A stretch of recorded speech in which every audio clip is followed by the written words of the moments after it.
जो बनाती है सिप्ला कंपनी है या एरिस्टो फार्मास्यूटिकल। तो अब ये एक बहुत बड़ी कंपनी है और इनकी दवा बहुत सारे कंट्री में एक्सपोर्ट भी होता है। एक तो इनकी दवा पूरे इंडिया में पूरा स्कैटर करना है इनको। The demand of the medicine of entire India, 29 states and 7 union territory. और उसके बाद है कि बहुत सारी दवा एक्सपोर्ट भी करना है। तो now you imagine that if we take the example of Aristo Pharmaceutical, that is कि ये कंपनी है किंग महेंद्र बाबू की। किंग महेंद्र बाबू आपके जहानाबाद के हैं, and the man with a very huge mission, very great mission and vision as well. Started with a small shop, अब वो multiply करते करते करते now it's an MNC, Aristo Pharmaceutical। आपने नाम सुना होगा आप लोगों ने। तो now imagine कि एरिस्टो फार्मास्यूटिकल और टीम वो लोग किस तरह से प्लानिंग करते होंगे, किस तरह से ऑर्गेनाइजिंग, स्टाफिंग, लीडिंग और कंट्रोलिंग, सो दैट कि जितनी भी दवा जो बन रही है वो सारी दवा पूरे इंडिया में हर दुकान में चली जाए and at the same time to the abroad nations, जो फॉरेन कंट्री है, जो भी वो वहां भी उनका मार्केट है। Clear example? एग्जाम्पल क्लियर है? Yes sir. Yes sir. Okay, मतलब कोई भी एक मतलब एग्जाम्पल को पहले दिमाग में रखिए और उसके बाद बातों को समझिए तो बेहतर समझ में आएगा। Now again coming to planning, जो फंक्शन है मैनेजमेंट का, दैट इज की planning involves precisely determining the objectives, deciding in advance what is to be done and when is to be done and how is to be done. Again coming back to the company Aristo Pharmaceutical, that they have to make medicines। कैसे medicine बनेगा, कहाँ से raw material आएगा, कौन कौन लोग इसको बनाएंगे, वो सारी बात को ध्यान में रख के प्लानिंग बनेगी। और मेडिसिन जो बनना है, मेडिसिन जो बनेगा वो सिर्फ इंडिया के लिए मेडिसिन नहीं है। Almost I think as per my less knowledge more than 50 countries में एरिस्टो फार्मास्यूटिकल की दवा जाती है। More than 50 countries. India is a country, ऐसी और भी कंट्रीज है जहां दवा जा रही है। आप समझिए कि एरिस्टो फार्मास्यूटिकल की प्लानिंग किस लेवल की होती होगी, that they are able to cater the medicine requirements of the people of India and the people of the other 50 nations जहां मेडिसिन एक्सपोर्ट हो रहा है। This is all about planning, deciding in advance. Next is organizing. Organizing refers to the identification of activities and creation of departments. Thus, it also leads to creation of authority and responsibility relationship throughout the enterprise. अब इस definition में एकदम clear है कि identification of activities की बात हो रही है। आइडेंटिफिकेशन ऑफ एक्टिविटीज, ये एक बात हो गया। Second is creation of departments. तो जितनी भी एक्टिविटी है, मतलब जितना भी काम होना है उसका लिस्ट बनेगा, क्या क्या काम होना है दवा बनने में, पूरे इंडिया के मार्केट में दवा देना है, कितना डिपार्टमेंट बनेगा, कौन डिपार्टमेंट बिहार को कैटर करेगा, कौन डिपार्टमेंट यूपी को कैटर करेगा, कौन डिपार्टमेंट पूरे इंडिया को कैटर करेगा, और कौन सा डिपार्टमेंट जो 50 नेशंस अब्रॉड है वहां उसको कौन डिपार्टमेंट कैटर करेगा। आप समझिए कितना बड़ा एक्टिविटी हो गया और कितना बड़ा ऑर्गेनाइजिंग का काम हो गया। क्लियर हो रहा है? Yes sir. Yes sir. उसके बाद है creation of authority and responsibility. Authority का मतलब वो सारा पोस्ट, जैसे डीएम का जो पोस्ट है, डिस्ट्रिक्ट मजिस्ट्रेट डीएम, वो एक अथॉरिटेटिव पोस्ट है। उसी तरह एरिस्टो फार्मास्यूटिकल में कौन कौन सा अथॉरिटी को क्रिएट करना है, किस किस को उस पोस्ट को देना है, सो दैट की 50 ये सारा जो काम है कि पूरे इंडिया दैट इज की 130 करोड़ लोगों की दवा की जरूरत को पूरा किया जा सके और जो 50 नेशंस अब्रॉड हैं उनकी भी दवा की जरूरत को पूरा किया जा सके। तो अथॉरिटी में किस किस लोगों को अथॉरिटी देना है, और वैसे लोगों को अथॉरिटी देना है जो रिस्पॉन्सिबिलिटी के साथ अपना काम करें, ना कि अपने पोस्ट का, अपने ओहदे का गलत फायदा उठाएं। अगर गलत फायदा उठाएंगे तो ऑर्गेनाइजेशन को लॉस बहुत होता है। क्लियर है? Yes, sir. Yes, sir. Organizing is all about creation of authority and responsibility relationship throughout the enterprise. ठीक है? The next function is staffing. अच्छा, 3 चीज को दिमाग में रखिएगा, जो आपका ये ब्यूरोक्रेटिक मैनेजमेंट, हेनरी फ्यूल का 14 प्रिंसिपल्स और साइंटिफिक मैनेजमेंट फ्रेडरिक टेलर का, बिल्कुल हूबहू उन्हीं 3 लोगों के हिसाब से काम होता है। पहले भी काम हो रहा था, आज भी काम हो रहा है और कल भी इसी तरह से काम होगा, उन्हीं 3 लोगों की थ्योरी के हिसाब से। तो स्टाफिंग में लिखा हुआ है कि staffing involves man power planning, कौन कौन सा टीम बनेगा, कैसे कैसे लोग आएंगे, क्या क्या क्वालिफिकेशन होगा, एम्प्लॉयमेंट ऑफ पर्सनल, किनको एम्प्लॉयमेंट देना है, किनका किनका रिक्रूटमेंट करना है, तो employment of personal through recruitment and selection, placement, किन लोगों को उनके क्वालिफिकेशन के हिसाब से उनको प्लेसमेंट देना है, इनको पोस्ट यहाँ पर दिया जाए, इनका एरिया यहाँ पर, ये सारा चीज है। उसके बाद इंडक्शन है। इंडक्शन में क्या होता है कि जो भी बंदा आया है, जो भी person who has been recruited, जिनका सिलेक्शन हुआ है, उनका company, organisation, post, responsibility, duty, उससे परिचय करवाया जाता है कि आपको इन सब कामों को जिम्मेदारी दी जा रही है और इन सब कामों को अंजाम देना है। Followed by orientation, training, development, performance, appraisal, industrial relation. अच्छा, एक बात और बता दें, ये जो ट्रेनिंग और डेवलपमेंट है, ये बड़ा ही अब हिसाब से दिया जा रहा है। मतलब सबको ट्रेनिंग डेवलपमेंट कोई जरूरी नहीं कि दिया जाए। मतलब ट्रेनिंग और development is all about investment, company का पैसा खर्चा होता है। तो कंपनी उन्हीं लोगों को सिलेक्ट करती है कुछ स्पेशल ट्रेनिंग प्रोग्राम के लिए, जिनको लगता है, कंपनी को लगता है कि हाँ, ये साहब जो है ये बेहतर काम करेंगे, तो इसमें इन्वेस्ट किया जाए। जिसमें इन्वेस्ट करने के जरूरत नहीं समझती कंपनी नहीं करेगी। तो दैट इज की बीबीए बैच 1 हम लोगों ने पहले डिस्कस किया था ऑर्गेनाइजिंग में। आपका डेलीगेशन हम लोगों ने डिस्कस किया था। तो डेलीगेशन में चंद लोगों को सिलेक्ट किया जाता है, सभी को सिलेक्ट नहीं किया जाता है। क्लियर है? Yes, sir. Yes, sir. तो स्टाफिंग है, तो मतलब पूरा जो प्रोसेस है बाबू, ये जो तुम्हारा पूरा प्रोसेस है, इस सब में सबसे पहले 2 थ्योरी को या तीनों थ्योरी को दिमाग में रखिएगा।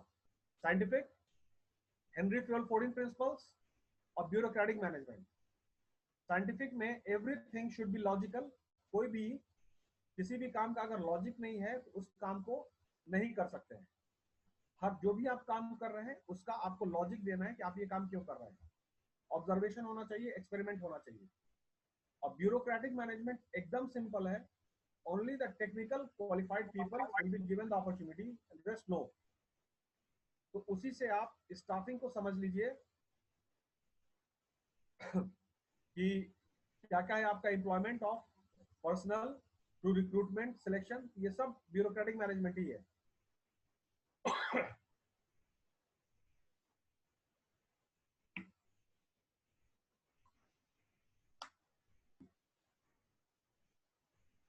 उसके बाद है नेक्स्ट फंक्शन इज लीडिंग। ये बीबीए बैच 2 के बच्चे हैं ना? Batch 2। Yes, sir. Batch 2। Yes, sir. उसके बाद आती है बात लीडिंग की। लीडिंग में क्या लिखा हुआ है? लीडिंग और leadership is an indispensable activity which every manager has to perform for directing the people under him towards accomplishment of goals. It includes communication, supervision and motivation. तो लीडर वो बंदा होता है, एक मैनेजर है जो ऑर्डर देता है कि जबरदस्ती वो काम करवाता है, मतलब वो सिर्फ ऑर्गेनाइजेशन का एक रिप्रेजेंटेटिव है। लेकिन लीडर वो होता है जो सारे लोगों को ये एहसास दिलाए, ये मोटिवेट करे, ये काम करना बहुत जरूरी है, अगर ऑर्गेनाइजेशन बढ़ेगा तो आप भी बढ़ जाइएगा। तो जब ये एहसास फॉरवर्ड कर दिया जाता है, कम्युनिकेट कर दिया जाता है, तो सारे लोग एकजुट होकर के, दैट इज की unity of command, discipline, Henri Fayol fourteen principle, उस फॉर्मेट में जो लाने का काम है। सब लोग आते हैं, कुछ लोग काम करते हैं, कुछ लोग काम नहीं करते, सब लोग अपने अपने लेवल पे काम करने की कोशिश करते हैं, बट सब लोग जब तक एक लेवल पे काम नहीं करेंगे, सब लोग जब तक एक लेवल पे, तब तक ऑर्गेनाइजेशन नहीं बढ़ सकता है। तो इस माइंडसेट को लाने के लिए कि सभी लोग जितने भी एम्प्लॉय हैं वो अपनी फ्रीक्वेंसी को एक मैच कीजिए, make your frequency on a parallel level, तभी जाके ऑर्गेनाइजेशन बढ़ेगा। तो एक लीडर वो होता है जो मोटिवेट करता है पूरे टीम को कि लेट्स डू इट, तभी जाके ऑर्गेनाइजेशन आगे बढ़ेगा। क्लियर है? Yes, sir. Okay, Yes, sir. The next is, तो अब जैसे आप समझिए लीडिंग में एग्जांपल में अगेन हम एरिस्टो फार्मास्यूटिकल का लेंगे कि king Mahendra Babu from Jehanabad, coming from a very remote place, उनका विजन और उनका मिशन, तो पहले जो उन्होंने टीम बनाई होगी, तो ऐसा तो नहीं है कि उनके पास 1000 आदमी होगा। उनके पास शुरू में उन्होंने काम किया होगा तो 4 आदमी होगा, 5 आदमी होंगे, उसके बाद 10 आदमी हुए होंगे। उन 10 आदमी को लेकर के और उन 10 आदमी में उन्होंने इस तरह से मोटिवेट किया कि सब लोग काम करेंगे तो अरिस्टो फार्मास्यूटिकल एक दिन बहुत बड़ी कंपनी बनने वाली है। अब मान लेते हैं कि किंग महेंद्र और 10 लोग जिन्होंने काम शुरू किया, तो ऐसा नहीं था कि वो 10 लोग अलग थे, वो 10 लोगों का माइंडसेट, वो 10 लोगों का माइंडसेट महेंद्र बाबू के माइंडसेट से मैच किया होगा जरूर, तभी जाके सब लोगों ने इकट्ठे एक फ्रीक्वेंसी में काम करना शुरू किया। And Aristo pharmaceutical is at this place कि अभी पूरे इंडिया में और आपका ये क्या कहते हैं, मोर देन 50 कंट्रीज में एक्सपोर्ट हो रही है दवा। तो this is called a leader. मतलब किंग महेंद्र एंटरप्रेन्योर तो है, बिजनेसमैन नहीं है, but more of a leader, जिन्होंने पूरा विजन के साथ एक कंपनी बिहार में से लेकर के इतने बड़े लेवल तक गए। दूसरा एग्जांपल आपका है एल्केम, वो संप्रदा बाबू, मतलब उनका डेथ हो गया, लेट संप्रदा बाबू, तो that is again he is a very big man. तो एक इंफॉर्मेशन और आपको दे दें, दोनों जहानाबाद के हैं और दोनों ने मिल करके कंपनी बनाई थी, मतलब एक ने एल्केम बनाई और एक ने अरिस्टो फार्मास्यूटिकल बनाई, और दोनों ने मिल करके, ऐसा नहीं कि दो कंपनी अलग थी, दोनों ने मिल करके अपनी अपनी टीम के साथ दोनों कंपनी को साथ में ऊपर ले गए। मतलब पहले एल्केम बना था, उसके बाद फिर अरिस्टो बना, लेकिन ऐसा नहीं कि अरिस्टो अलग कंपनी बनी तो संप्रदा बाबू ने आपको कोऑपरेट नहीं किया, बहुत कोऑपरेट किया और उस कंपनी को ले गए, ताकि अगर दोनों कंपनी ऊपर जाएगी तो बहुत एम्प्लॉयमेंट जनरेट होगा, मतलब इंडिया डेवलप करेगा। तो this is called leadership, that is की संप्रदा बाबू एंड महेंद्र बाबू, ये नाम को याद रखिएगा और इस नाम को सर्वे कीजिएगा पूरा, इन लोगों ने क्या क्या अचीवमेंट किया है, इन लोगों ने बहुत बिहार के लोगों को एम्प्लॉयमेंट दिया हुआ है। These are called leaders.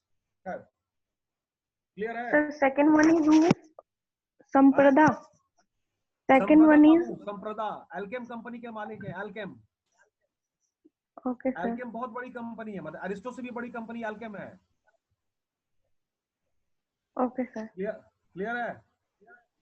Yes, sir. ये दो नाम, 3 नाम हम चाहते हैं बाबू कि आप लोग इस पे पूरा, मतलब पूरा हिसाब किताब रखिए। दैट इज की कुछ नाम है, जैसे आपका बिंदेश्वरी पाठक, बिंदेश्वरी पाठक सर है, वो आपका सुलभ इंटरनेशनल के हैं, बहुत बड़े आदमी। ये तीन नाम हम चाहते हैं कि आप लोग इस पे पूरा इनका डिटेल्स निकालिए। और चौथा नाम है फॉर बीबीए बैच 1, ये बैच 2 न्यू स्टूडेंट्स, एक नाम है बाबू राघवेंद्र झा का, राघवेंद्र, बी फॉर बॉम्बे। इन सब नाम को आप सर्वे कीजिएगा, मतलब these people are coming from a very very poor background, मतलब कोई अमीर आदमी नहीं है ये लोग, बट इनका मिशन और विजन इतना स्ट्रांग था, इतना स्ट्रांग कि what they were and what they are right now. Raghavendra Jha economics के बहुत बड़े, मतलब ये है, अभी वहाँ ऑस्ट्रेलियन यूनिवर्सिटी में वो आपका डायरेक्टर है इकोनॉमिक्स के। और जो आपके ये हैं अमर्त्य सेन, जिनको नोबेल प्राइज मिला, तो अमर्त्य सेन एडवोकेट करते हैं, एडवाइस करते हैं कि राघवेंद्र झा की किताब को पढ़िए, फॉलो राघवेंद्र झा। तो इनको भी आप लोग स्टडी कीजिए, इनके बारे में जानिए। मतलब again born and brought up in Chaibasa, a very small village, born in a very poor Brahmin family. So this is called, vision. Clear है? 4 नाम एकदम रट लो बाबू, इसके बारे में सर्वे करना है। ठीक है। संप्रदा बाबू, महेंद्र बाबू, विद्येश्वरी पाठक और राघवेंद्र झा। क्लियर है? Yes, sir. क्लियर है? आवाज आ रही है ना? Yes Yes, sir. sir. थोड़ा रहा। ठीक है, तो पूरा सर्वे भी कर लेना पूरा।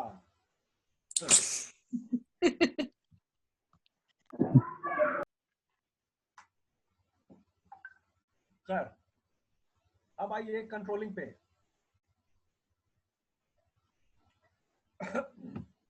Controlling involves setting standards of performance.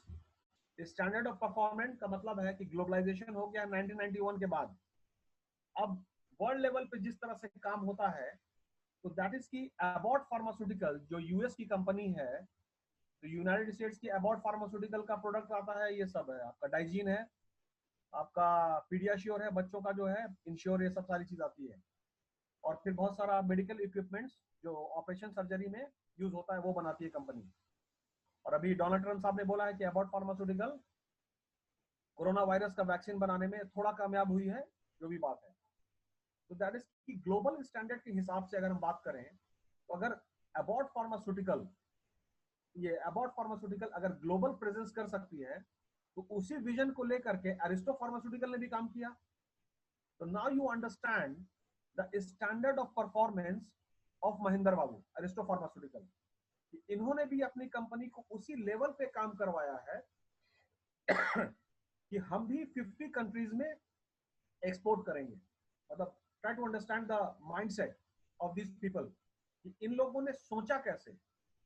मतलब born and brought up in Jehanabad, again a very remote place, बहुत ज्यादा डेवलप्ड डिस्ट्रिक्ट नहीं है बिहार का, लेकिन सोच जो थी, जो थिंकिंग प्रोसेस था, और जो स्टैंडर्ड जिस पे काम करना है, किस स्टैंडर्ड पे हमको काम करना है, तो दैट इज की जितनी भी जो वेस्टर्न कंपनीज है वेस्टर्न वर्ल्ड की, उनका तो बिल्कुल यही सोचना है ना कि मेरी कंपनी सारे कंट्री में प्रेजेंट रहनी चाहिए। जैसे सैमसंग मोबाइल, सैमसंग कंपनी है, वो अभी हर कंट्री में प्रेजेंट है। And Samsung is coming from a very small country, South Korea, मतलब size less than of Bihar. South Korea का size less than of Bihar है, बट स्टिल सैमसंग का टीम का थॉट प्रोसेस कैसा है कि हमको पूरे वर्ल्ड में प्रेजेंट रहना है। उसी थॉट प्रोसेस पे अगेन एरिस्टो फार्मास्यूटिकल और एल्केम दोनों ने काम किया है। तो दैट इज की controlling involves setting standards of performance, comparing actual performance against these standards। ये बहुत इंपॉर्टेंट है, एक्चुअल कंपेयरिंग। एक मिनट,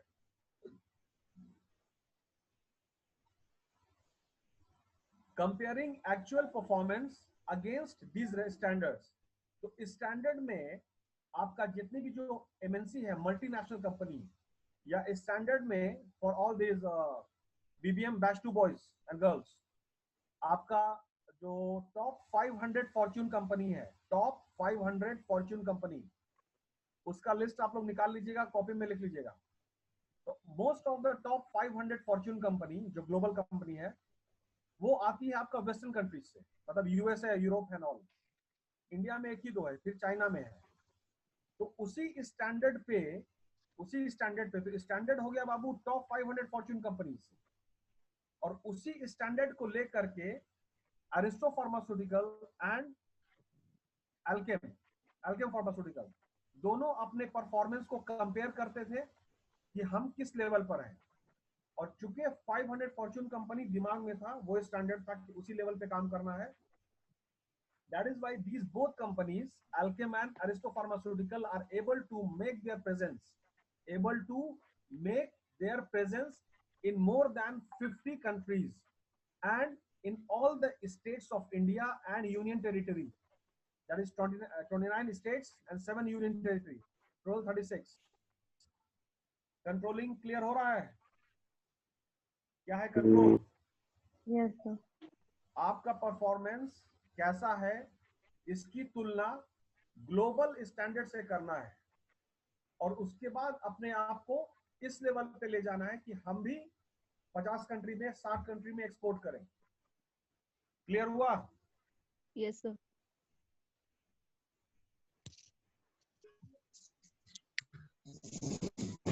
आवाज आ रही है मेरी? Yes, sir. Yes, sir. Yes, sir.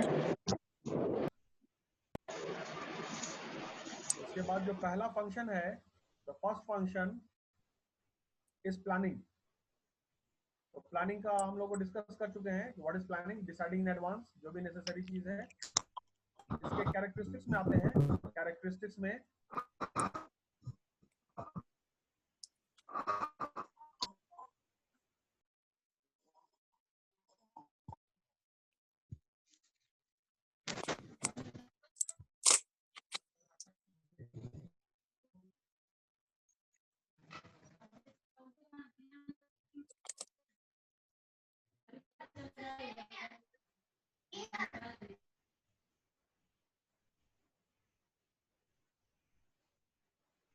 हाँ, कैरेक्टरिस्टिक्स ऑफ फीचर। अच्छा, फीचर का हिंदी का मतलब कोई बता सकता है? Feature in Hindi anybody? गुडू गुडू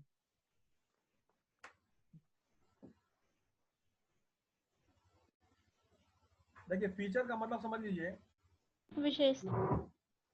जैसे अगर गुण की बात करें तो गुण जो है ना वो एग्जैक्टली फीचर नहीं होता। फीचर का मतलब है कि जैसे हम इंसान हैं और हम दो पैर पे चलते हैं। हम इंसान हैं, हम दो पैर पे चलते हैं, ये हमारा फीचर है। अगर इस फीचर से डेविएट करेंगे तो फिर मतलब हम इंसान की श्रेणी में नहीं रहेंगे। क्लियर है? तो फीचर बहुत ही इंपॉर्टेंट है। फीचर से डेविएट हम नहीं कर सकते हैं। तो again going back to scientific management, Frederick Taylor, what he said that anything, कोई भी काम को करने से पहले हम उसका एनालिसिस करेंगे, एक्सपेरिमेंट करेंगे, ऑब्जर्वेशन करेंगे, फाइंडिंग्स ले आएंगे, सब कुछ करेंगे। उसके बाद अगर ये काम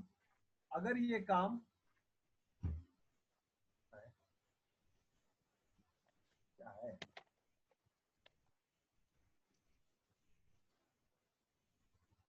अगर ये काम बेहतर है, जो भी ऑब्जर्वेशन से निकला तभी हम करेंगे। उसी तरह यहाँ पे कैरेक्टरिस्टिक्स में लिखा हुआ है, planning is a primary function of management. तो प्राइमरी फंक्शन का मतलब ये हुआ कि कोई भी काम को करने से पहले हम उसकी प्लानिंग करेंगे। अगर हम प्लानिंग नहीं करते हैं तो काम बेहतर नहीं हो सकता है। तो दैट इज की when planning the manager decides which of the alternatives should be followed, which policies, which लिखा हुआ है which policies, procedures, programs, projects and so on। ये आपका प्राइमरी फंक्शन है। तो पूरा जो फंक्शन मैनेजमेंट का है, दैट इज की प्लानिंग, ऑर्गेनाइजिंग, स्टाफिंग, उसमें प्राइमरी फंक्शन है प्लानिंग। ठीक है? उसके बाद next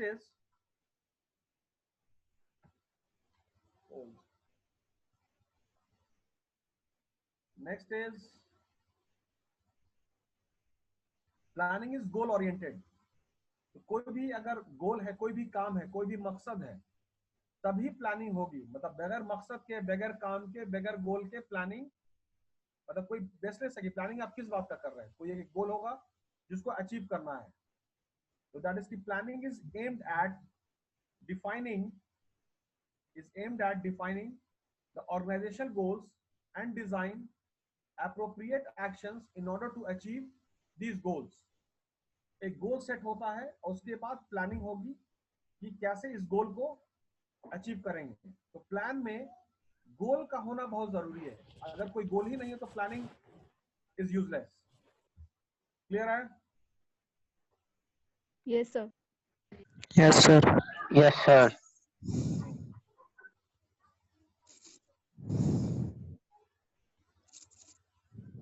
Next is planning is an intellectual process. Intellectual process में, in words of Theo Heinemann, planning requires a mental predisposition to think before acting, to act in the light of the facts rather than of guesses, and generally speaking to do things in an orderly way. Simple है। अगर फिर से scientific management की बात करें तो कोई भी काम को करने से पहले उसका जस्टिफिकेशन, उस काम को करने की सही वजह, ठोस वजह होनी चाहिए। अगर उस काम को करने की कोई सही वजह नहीं मिल रही है, सही कारण नहीं है, वो काम को करना बेकार है। तो इंटेलेक्चुअल प्रोसेस का मतलब यह हुआ कि ये एक मेंटल प्रोसेस है, ये बहुत इन्वॉल्व होता है। टू थिंक मतलब पहले सोचिए, बिफोर एक्टिंग मतलब ऐसा ही नहीं है कि जस्ट उठे और जाकर एक काम को करने लग गए। First you have to think, evaluate, analyse and then you have to act in a situation. जब तक सिचुएशन को एनालाइज नहीं कीजिएगा आप काम को गड़बड़ा दीजिएगा। एनालिसिस होगा, एनालिसिस के साथ बहुत सारा डेटा निकलेगा, बहुत सारी फाइंडिंग निकलेगी, उसके बाद आप काम कीजिएगा तो काम एक सिलसिलेवार ढंग से सही से अंजाम तक पहुंचेगा। So that is planning is an intellectual process. Clear है? Yes, sir. Okay. Yes, sir. Next is planning is pervasive. Planning is pervasive. Pervasive का मतलब होता है बाबू present everywhere. Present everywhere. सर्वव्यापी। तो pervasive हुआ कि that is कि जो भी काम आप कर रहे हैं वो एक काम को करने के लिए बहुत सारा प्रोसेस होगा। वो सारे प्रोसेस का, सारे लेवल का आपके पास प्लानिंग होनी चाहिए, प्लानिंग रिपोर्ट होना चाहिए। क्लियर है? Yes, sir.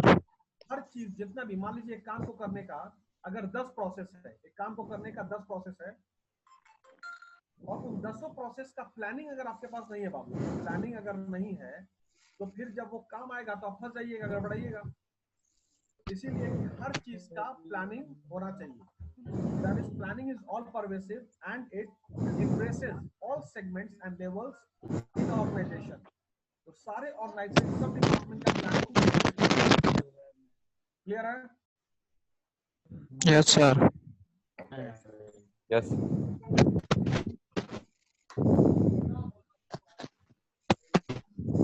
Next is 4 minute बच रहा है यार। Planning is a continuous Gulshan, audio mute.